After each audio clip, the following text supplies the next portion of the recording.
Jadi tepat saat si laki-laki masuk ke dalam kamar mandi, si wanita langsung lari dengan sekuat tenaga.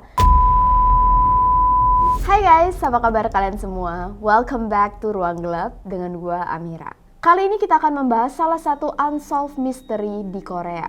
Sebelumnya, ada 3 kasus yang belum terjawab di Korea yang sangat terkenal. Kasus Frog Boys, kasus Hwasong serial killer yang baru aja ditangkap tahun lalu yang akhirnya terjawab, dan satunya lagi itu kasus yang akan kita bahas hari ini, yaitu kasus pembunuhan Mashimaro si kelinci di Sinjongdong. Kalau kalian masih ingat, dulu pernah ada ngetren banget kartun Mashimaro, ditaruh di binder, orgy. Kalau misalnya kalian dulu main, apa sih namanya? Tuker-tukeran binder dan orgy. Kalau yang seumuran gue pasti paham lah maksudnya apa. Nah, kasus Mashimaro si kelinci ini dulu menemui jalan buntu. Nggak ada petunjuk sama sekali. Tapi semenjak ada internet, YouTube, sekarang sudah mulai ada sedikit info. Dan ada kemungkinan kalau terus diusut, pelakunya mungkin bisa ditangkap dalam waktu dekat. Langsung aja kita masuk ke cerita. Welcome to Ruang Gelap.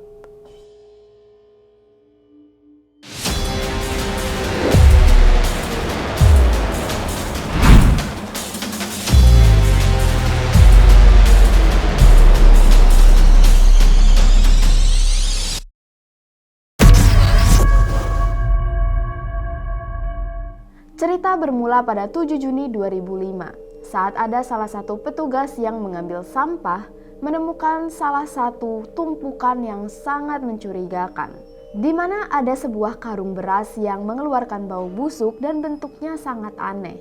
Karung beras ini juga diikat dengan tali. Karena penasaran, petugas ini mencoba untuk membuka karung beras, dan dari celah-celahnya dia bisa melihat ada tangan dan kaki. Nah, awalnya dia kira ini manekin karena udah pucat banget.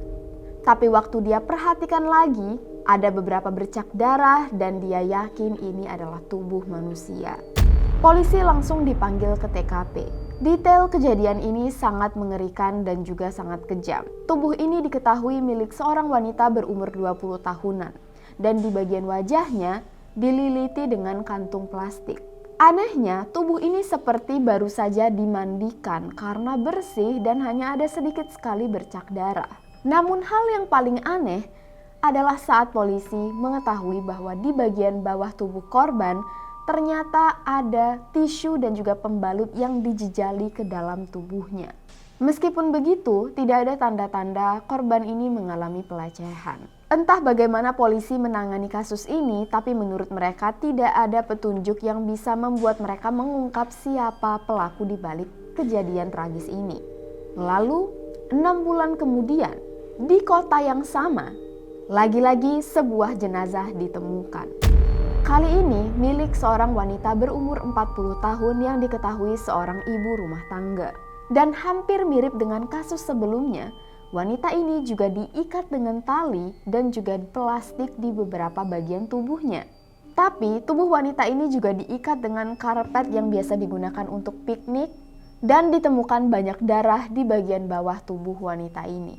Lokasi penemuan jenazah ini sangat dekat dengan lokasi penemuan jenazah yang sebelumnya.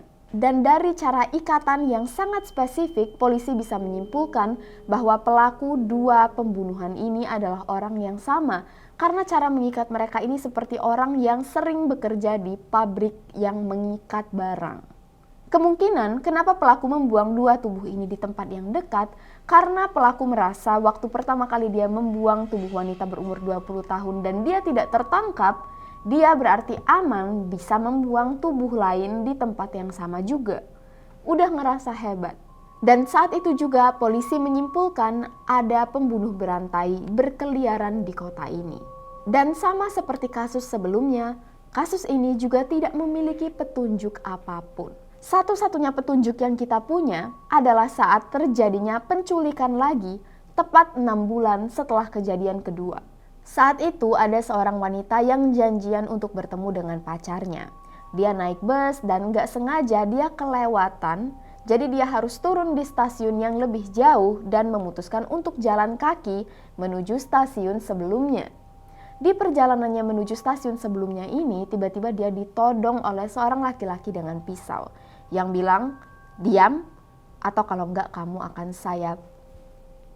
Pria ini lalu menutup matanya dan dia dibimbing berjalan masuk ke salah satu ruang bawah tanah.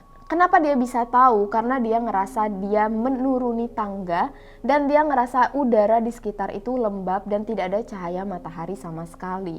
Jadi dia yakin dia ada di ruangan bawah tanah. Dan memang di Korea banyak sekali rumah-rumah dan apartemen yang punya ruangan bawah tanah. Saat dia masuk ke ruangan ini, ada seorang laki-laki yang ternyata sudah menunggu di dalam ruang bawah tanah itu. Laki-laki yang bilang, "Oh, kamu sudah sampai." Lalu dijawab oleh laki-laki yang menculik dia tadi, "Iya, aku sudah sampai." Jadi sekarang kita tahu bahwa pelaku penculikan ini ada 2 orang. Penutup mata si wanita ini lalu dibuka sedikit dan dia bisa melihat salah satu laki-laki membawa pisau yang panjang. Si wanita lalu diikat. Salah satu laki-laki pergi ke ruangan lain, sedangkan laki-laki yang mengikat dia meninggalkan si wanita sendirian sambil berkata, "Kamu tunggu di sini ya, saya mau ke toilet dulu."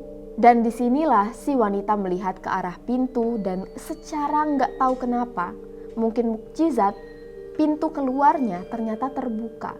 Dan si wanita tahu kalau dia mau selamat, dia harus melarikan diri saat itu juga. Karena kalau dia tidak melarikan diri, dia tahu bahwa takdirnya sudah pasti bisa dikatakan akan berakhir mengerikan. Jadi tepat saat si laki-laki masuk ke dalam kamar mandi, si wanita langsung lari dengan sekuat tenaga dan dia langsung naik ke lantai 2 rumah ini. Tepat di koridor bagian luar. Kenapa dia nggak langsung lari ke jalan? Karena dia tahu dia pasti akan segera dikejar. Jadi si wanita memang sengaja bersembunyi dulu di dalam rumah itu supaya si laki-laki mengira si wanita sudah berhasil kabur. Nah, wanita ini bersembunyi di belakang rak sepatu selama berjam-jam. Rak sepatu yang ditempeli dengan stiker kelinci Mashimaru. Wanita ini juga ingat di atas kabinet sepatu ini ada sebuah pot tanaman yang dibuat oleh anak-anak, biasanya prakarya anak SD. Begitu si wanita baru saja bersembunyi di belakang kabinet ini, 2 laki-laki yang tadi menyekapnya langsung keluar dari rumah, sempat berargumen saling marah-marah karena kenapa bisa korban mereka lepas. Lalu laki-laki ini lari dan wanita ini menunggu berjam-jam, ketakutan, gemetaran di belakang kabinet sepatu ini. Akhirnya saat memastikan para pelaku sudah tidak mencari dia lagi, saat sudah menjelang malam, si wanita langsung berlari keluar ke jalanan dengan semua tenaga yang dia punya. Dia lari, dia bahkan gak ngeliatin lagi kanan kiri, dia gak mikir apa-apa lagi, dia cuma berusaha untuk mencari pertolongan. Hingga akhirnya dia sampai di sebuah sekolah SD. Wanita ini lalu segera lari ke kantor polisi, di mana dia langsung melaporkan bahwa dia baru saja kabur dari 2 penculik. Tapi ternyata laporan wanita ini tidak terlalu ditanggapi oleh polisi. Tidak ada rincian bagaimana polisi menanggapi laporan wanita ini, tapi yang jelas yang kita ketahui si wanita merasa tersinggung karena polisi tidak menanggapi dia serius padahal dia dalam kondisi yang sangat trauma. Jadi wanita ini pulang dan bertekad dia mau ngelupain aja semua yang terjadi dengan dia karena terlalu traumatik dan dia nggak mau ngomongin soal kejadian ini lagi. Tentu saja setelahnya polisi menyadari bahwa penculikan ini ada kaitannya dengan 2 pembunuhan yang terjadi sebelumnya. Tapi si wanita sudah lumayan lupa tentang detail-detail kejadian malam yang sangat-sangat mengerikan itu. Dia nggak tahu dia lari dari arah mana, rumah itu ada di mana. Yang wanita ini ingat adalah salah satu wajah si pelaku. Pelaku ini berumur sekitar 30 tahunan, memiliki alis yang sangat tebal, dan di dalam ruang bawah tanah itu ada banyak sekali tali rafia. Tali yang sangat banyak yang nggak masuk akal aja, ada rumah yang lantainya penuh dengan tali. Kesaksian ruang bawah tanah ini lalu dinyatakan valid dengan penemuan jamur di pakaian korban-korban sebelumnya. Seperti yang kita ketahui, ruang bawah tanah jarang terkena sinar matahari, biasanya lembab dan juga jamur biasanya memang menempel kalau orang yang tinggal di dalamnya tidak memperhatikan kebersihan. Dan semenjak wanita ini berhasil kabur dari si penculik, tidak ada lagi kasus yang terjadi di kota ini. Menyebabkan polisi percaya kemungkinan besar para pelaku ini panik, takut mereka akan segera ditangkap karena salah satu korban mereka berhasil lolos. Sayangnya kasus ini lagi-lagi menemui jalan buntu. Tapi Semenjak ada internet dan seiring perkembangan zaman, para petugas, polisi, dan kru media tidak mau melupakan kasus ini dan merasa mereka harus menangkap dua laki-laki yang mungkin masih berkeliaran dan sangat berbahaya. Lalu disiarkanlah sebuah episode tentang pembunuhan ini di salah satu TV show di Korea, di mana diharapkan ada penonton yang memiliki informasi lebih lanjut tentang dua kasus ini. Dan benar saja, setelah episode ini ditayangkan, ada seorang wanita yang menelpon stasiun televisi. Dia bilang sepertinya dia tahu rumah yang dimaksud oleh korban yang berhasil melarikan diri dari si penculik, ruang bawah tanah, stiker marshmallow, dan pot anak SD. Menurut si penelpon, dulu itu adalah rumah dia.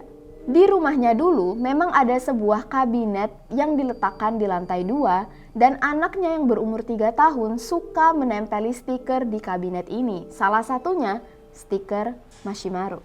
Pot yang diletakkan di atas kabinet ini juga adalah pot anaknya yang baru saja selesai prakarya di sekolah. Dan ruang bawah tanah rumahnya disewakan kedua laki-laki. Meskipun dua laki-laki ini tidak selalu tinggal di ruang bawah tanah itu, tapi seringkali mereka datang dan entah melakukan apa. Sebelum akhirnya dua laki-laki ini memutuskan untuk pindah sekitar bulan Oktober tahun 2006. Kebetulan sekali timelinenya sangat dekat dengan saat korban penculikan berhasil lolos. Mulai banyak orang yang berharap jangan-jangan setelah telepon ini polisi bisa menemukan siapa dua laki-laki itu. Tapi ternyata lagi-lagi gak ada berita apapun dari polisi. Yang kita ketahui, polisi berhasil menemukan salah satu dari dua laki-laki ini. Namun detail apakah laki-laki ini ditangkap atau laki-laki ini masih dalam pemeriksaan tidak diberikan. Yang kita tahu, saat polisi mendatangi rumah laki-laki ini, mereka kaget karena ada banyak sekali tali rafia dan karung beras. Ternyata ibu si laki-laki bekerja di perusahaan pendaur ulang kertas, makanya mereka punya banyak tali dan karung beras. Apakah ini sebuah kebetulan? Ada berapa banyak rumah sih di Korea yang penuh dengan tali? Ada juga seorang teknisi televisi yang mengaku di tahun 2006 dia sempat masuk ke salah satu ruang bawah tanah di mana dia melihat banyak sekali tali rafia. Pria yang tinggal di ruang bawah tanah ini punya wajah yang aneh, menggunakan makeup dan tebal dan berusaha untuk menutupi alis tebalnya dengan makeup. Ada sedikit teori tentang siapa kedua laki-laki ini. Di tahun 2008, polisi sempat menangkap dua pria yang bekerja sama melakukan pelecehan. Hal ini sangat aneh karena biasanya predator pelecehan bertindak sendiri-sendiri. Jadi banyak yang berpikir jangan-jangan dua laki-laki ini adalah dua pria yang mereka cari-cari. Apalagi salah satu dari laki-laki ini dikatakan sangat mirip dengan sketsa pria beralis tebal. Sayangnya, kedua predator ini sudah dibebaskan oleh polisi. Satu di tahun 2018, sedangkan satunya lagi di tahun 2020 karena sudah menjalani masa hukuman. Yang membuat geram karena ternyata para predator ini hanya dihukum 10 tahun. Lagi-lagi, saat ada pihak dokumenter yang mendatangi pria-pria ini, mereka menemukan banyak tali rafia. Ada apa dengan tali rafia? Dan ini adalah informasi terakhir yang kita ketahui tentang kasus pembunuhan berantai di Sinjongdong. Sampai sini dulu guys cerita kita kali ini. See you guys on the next episode, video, whatever you want to call it. Thank you so much for your support. Please stay safe and stay alive.